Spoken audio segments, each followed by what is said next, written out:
Hello guys, welcome back to my channel. तो हम लोग अपना एंटरप्रेन्योरशिप आज का एक लेक्चर देखते हैं। एंटरप्रेन्योरशिप में हमने थियरीज ऑफ एंटरप्रेन्योरशिप तक खत्म कर ली थी। एक बार फिर से हम इसका फटाक से सिलेबस देख लेते हैं, कितना हमने पढ़ लिया, कितना भी इसमें हमारा बचा हुआ है। तो हमने इसमें अपना इंट्रोडक्शन ऑफ एंटरप्रेन्योरशिप कर लिया था, डायमेंशंस ऑफ एंटरप्रेन्योरशिप हो गया था हमारा, और थियरीज ऑफ एंटरप्रेन्योरशिप हो गया था। इतना 3 यूनिट हमने खत्म कर ली थी। आज हमारा है एंटरप्रेन्योरियल डेवलपमेंट प्रोग्राम EDP। तो आज हम EDP से शुरू करते हैं, अपने एंटरप्रेन्योरियल डेवलपमेंट प्रोग्राम से, जो कि हमारा तीसरा टॉपिक है। तो सबसे पहले EDP क्या होता है। EDP is a program which focuses on making and entrepreneurs aware and ready to face risk and uncertainty which may arise in the course of business by providing aspirants with proper education, training, motivation, orientation and reorientation। Basically EDP क्या होता क्या है कि EDP employ entrepreneurial development program होता है, जो कि क्या होता है, ये इसलिए रखा जाता है कि जो हमारा एंटरप्रेन्योर्स है, जो हम एंटरप्रेन्योर बना रहे हैं, जो हमारे एंटरप्रेन्योर्स हैं, वो क्या करें, वो रिस्क को फेस करने के लिए रेडी हो जाए। मतलब उनको एक क्या किया जाता है कि बिजनेस का एक प्रोसीजर वर्चुअली दिखाया जाता है। आप अगर एंटरप्रेन्योर बनेंगे तो आपको कुछ रिस्क भी होगा, अनसर्टेनिटी भी होगी बिजनेस में, तो आप उससे कैसे ओवरकम कर सकते हैं। तो उसके लिए उनको प्रॉपर एजुकेशन, ट्रेनिंग और मोटिवेशन दिया जाता है, ओरिएंटेशन सेशंस किए जाते हैं, फिर रिओरिएंटेशन सेशंस किए जाते हैं। जैसे कि उनको कुछ एजुकेशन प्रॉपर एजुकेशन दिया गया, जो एंटरप्रेन्योर्स है उनको प्रॉपर एजुकेशन दिया जाएगा, उनको प्रॉपर ट्रेनिंग दी जाएगी, मोटिवेशन सेशंस होंगे, ओरिएंटेशन प्रोग्राम होगा, रीओरिएंटेशन प्रोग्राम होगा। ये सब क्यों किया जाता है? ये सब इसलिए किया जाता है क्योंकि जो हमारे एंटरप्रेन्योर्स है वो भी अवेयर रहे किससे, फ्यूचर रिस्क, अनसर्टेनिटी, ये सब आने के बिजनेस में।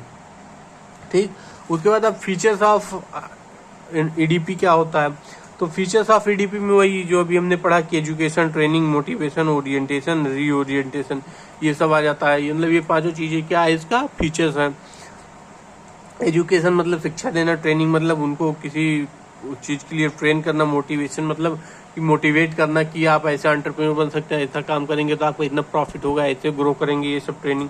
ओरिएंटेशन प्रोग्राम मतलब बिजनेस समझाना, बिजनेस के बारे में बताना।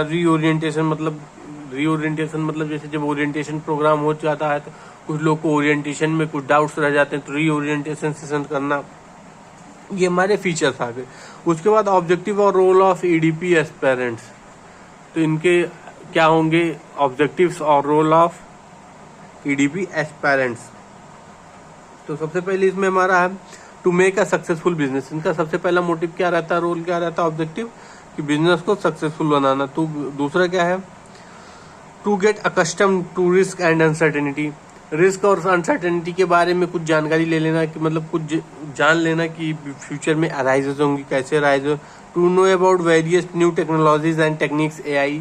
जैसे क्या होता है कि नई नई जो टेक्नोलॉजीज हैं फ्यूचर में आने वाली हैं, आ चुकी हैं, अभी भी नई नई टेक्निक्स हैं, उसको क्या करना, उसको जाने समझे रहना, नहीं तो बिना उसके यूज के आप आउट ऑफ मार्केट हो जाएंगे। जैसे AI हो गया, मौके पे आया आर्टिफिशियल। अगर एंटरप्रेन्योर जो होता है उसको AI के बारे में जानकारी नहीं होगी तो होता नहीं कि बिजनेस जो बैकयार्ड पे चला जाएगा, मतलब बहुत अच्छी ग्रोथ नहीं आएगी। चौथा क्या होता है फिर, to get information about government scheme, rules and regulation. अब क्या है कि एंटरप्रेन्योर को हमेशा मतलब हर एक नॉलेज रखनी किसकी, गवर्नमेंट स्कीम्स की, रूल्स और रेगुलेशन की। गवर्नमेंट स्कीम जैसे गवर्नमेंट कब सब्सिडी वगैरह प्रोवाइड करती है, ये सब चीज़ों को बहुत ख्याल रखना पड़ता है। उसके बाद हमारा आता है टू मैक्सिमाइज प्रॉफिट को हमेशा मैक्सिमाइज करना, कि कोशिश करने की प्रॉफिट हमारा ज़्यादा से ज़्यादा मैक्सिमाइज हो। क्या है, to provide good standard product at affordable price. उसका एंटरप्रेन्योर्स का काम क्या है कि गुड स्टैंडर्ड प्रोडक्ट प्रोवाइड करना एक अफोर्डेबल प्राइस पे। उसके बाद फिर ऑप्टिमम यूटिलाइजेशन ऑफ रिसोर्सेज का अच्छे से इस्तेमाल करना, ऑप्टिमम यूटिलाइज करना, उसको वेस्ट मत करना। ये सब हमारे कुछ रोल्स आ जाते हैं एंटरप्रेन्योर EDP एस्पिरेंट्स के। उसके बाद ऑब्जेक्टिव्स आता है हमारा एम ऑफ EDP। ये तो हमारे थे इन पॉइंट ऑफ व्यू एस्पिरेंट्स। अब क्या होता है कि POV गवर्नमेंट के पॉइंट ऑफ व्यू से क्या जरूरत है EDP, क्या ऑब्जेक्टिव है EDP का, उसको देख लेते हैं। तो गवर्नमेंट के पॉइंट ऑफ व्यू से सबसे पहला हमारा है कि to create employment. Entrepreneurial development program क्या होता है, एक मतलब एम्प्लॉयमेंट को जनरेट करना, मतलब ज़्यादा से ज़्यादा एम्प्लॉयमेंट जनरेशन करना। दूसरा इंक्रीज रेट ऑफ जीडीपी, ये जीडीपी को बढ़ा देता है कंट्री की। तीसरा import substitution and export promotion, जिसका कि बहुत बड़ा इफेक्ट पड़ता है कंट्री की इकोनॉमी पे जब हम इंपोर्ट सब्स्टिट्यूशन मतलब कि इंपोर्ट कम करें और एक्सपोर्ट बढ़ा दें अपना, ये इससे कंपनी की इकोनॉमी पे बहुत ज़्यादा फर्क पड़ेगा। ये भी गवर्नमेंट के पॉइंट ऑफ व्यू से ईडीपी का यही एम ऑब्जेक्टिव्स है। इंक्रीज ऑफ फॉरेक्स एक्सचेंज मतलब foreign exchange reserve, forex reserve को बढ़ा देना, अपना फॉरेन की करेंसी को ज़्यादा से ज़्यादा अपने यहाँ रिजर्व करना। टू डिक्रीज बजट डेफिसिट को कम करना, लोन को कम करना, गवर्नमेंट के ऊपर जो लोन है उसको कम करना। उसके बाद क्या है, to increase national income, national countries की नेशनल इनकम को बढ़ा देना, कंट्रीज की नेशनल इनकम को बढ़ाना। To improve infrastructure, road, water, electricity, rail etcetera, infrastructure को इम्प्रूव करना अपनी कंट्री के।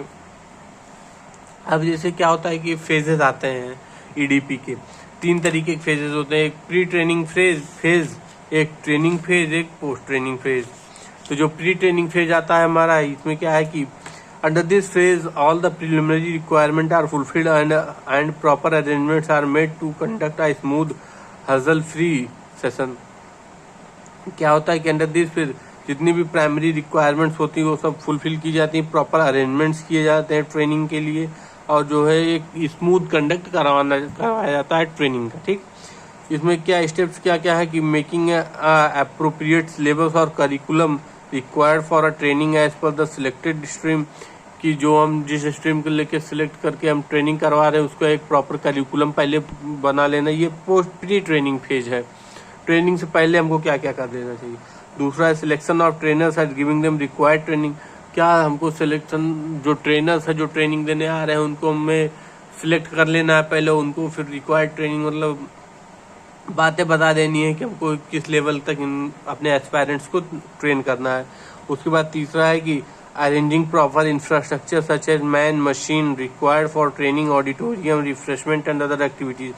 क्या होता है कि जितनी प्रॉपर इंफ्रास्ट्रक्चर होना चाहिए वहाँ पे जहाँ पे हमको ट्रेनिंग दिलाना है, जैसे मैन आज वहाँ पे लोग होने चाहिए, मशीनरीज होनी चाहिए जिसकी ज़रूरत है ट्रेनिंग के लिए, ऑडिटोरियम होना चाहिए, रिफ्रेशमेंट के लिए कुछ ना कुछ होना चाहिए, और अदर एक्टिविटीज़ के लिए क्या होना चाहिए, सब कुछ एकदम व्यवस्थित पहले ट्रेनिंग से पहले कर लेना है।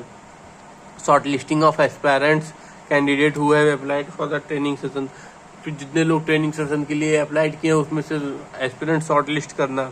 उसके बाद फिर जनरल, जैसे अब क्या होता है कि बहुत लोग एलिजिबल नहीं होते लेकिन तब भी फॉर्म भर देते हैं, तो उसे जो लोग एलिजिबल हैं उन्हीं लोग को शॉर्ट लिस्ट करना।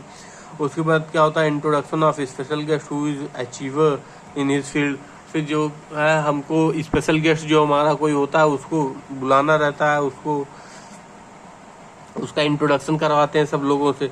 ये हमारे हो गए ट्रेनिंग, प्री ट्रेनिंग फेज के प्रोसेस हो गया।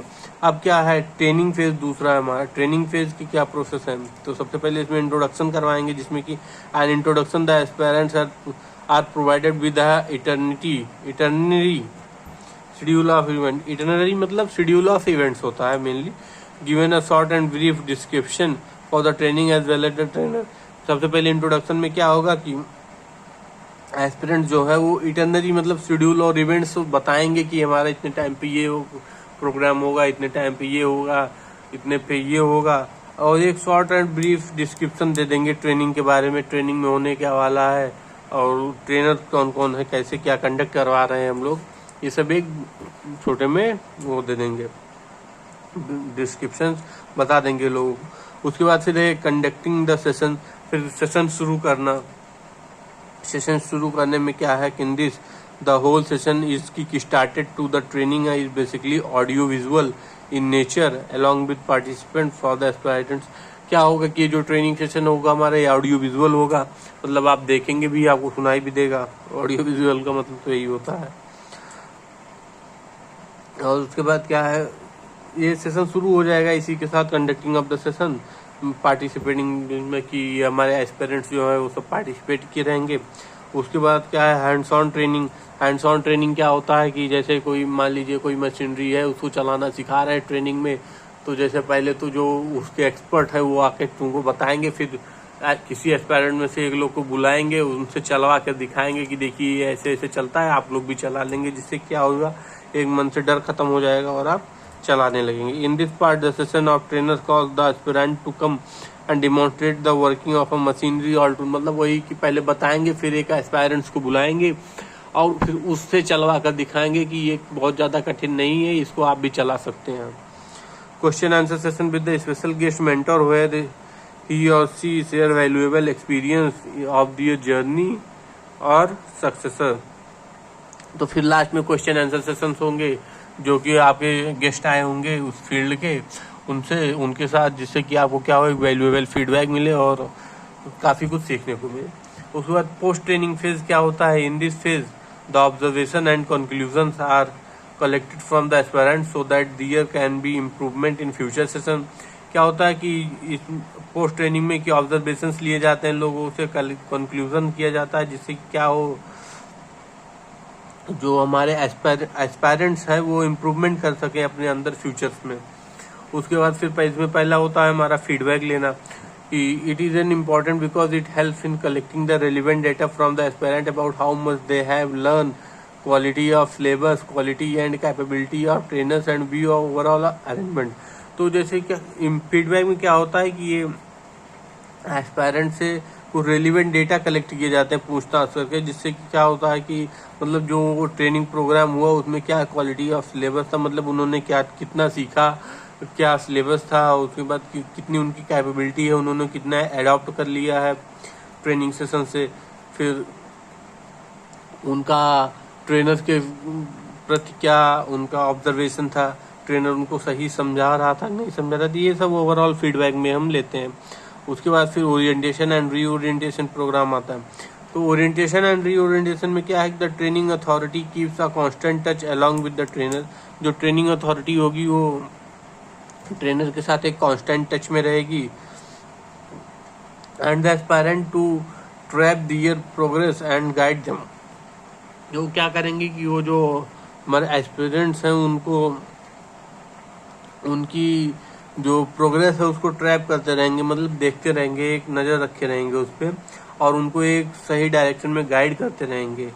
Them in case they are not performing according to desired path. अगर जैसे क्या होता है कि अगर कुछ एस्पायरेंट्स ऐसे हैं जो अपने डिजायर्ड पाथ के साथ मतलब जिस पे उनको काम करना है, जो उनको काम कर रहा है वो अगर नहीं कर पा रहे हैं, थोड़ा इधर उधर भटक रहे हैं, तो उनको क्या है एक डिजायर्ड पाथ, मतलब आपका ऐसे काम करना है, आप ऐसे नहीं कर पा रहे हैं, आप ऐसे करिए, मतलब सब मिला के उनको एक सिखाना कि आप गलत रास्ते पर, गलत रास्ता इन द सेंस कि गलत काम को मत करिए, आपको ये काम मिले तो आप ये करिए, आप इससे भटक जा रहे हैं, आपका जो काम नहीं आप वो काम कर डाल रहे हैं, तो ऐसे मतलब डिजायर्ड पाथ आप सही नहीं कर पा रहे हैं तो उनको सही रास्ता दिखाना, यही होता है। तो ये था हमारा पोस्ट ट्रेनिंग फेज। इसके बाद फिर हमारी आती हैं इसमें ईडीपी में हमारी स्कीम्स फॉर प्रमोटिंग ईडीपी, जो गवर्नमेंट कुछ स्कीम्स देती हैं ईडीपी को प्रमोट करने के लिए। तो इसमें कई सारी स्कीम्स हैं, जैसे मेक इन इंडिया है, स्टार्टअप इंडिया है, बहुत सारी आप पढ़े भी हैं, जानते भी हैं। इसको इन शॉर्ट हम अगले वीडियो में डिस्कस करेंगे। तब तक के लिए इतना ही है। तो एक बार फिर से कि ईडीपी क्या होता है हमने देखा, फिर फीचर्स, फिर रोल ऑफ ईडीपी एस्पायरेंट्स, फिर aim of EDP in government point of view, फिर फेजेस ऑफ ईडीपी जिसमें कि प्री ट्रेनिंग फेज था, पोस्ट ट्रेनिंग फेज था और ट्रेनिंग फेज नहीं, प्री ट्रेनिंग फिर ट्रेनिंग तब पोस्ट ट्रेनिंग। तो ये सब हमने कवर कर लिया। तो इसी के साथ ये वाला वीडियो हम एंड करते हैं हम, और तब तक के लिए हमारे चैनल साथ बने रहिए, लाइक कीजिए, शेयर कीजिए, सब्सक्राइब कीजिए। जय हिंद, जय भारत। अगले वाले वीडियो में आपको पता ही हम क्या पढ़ेंगे।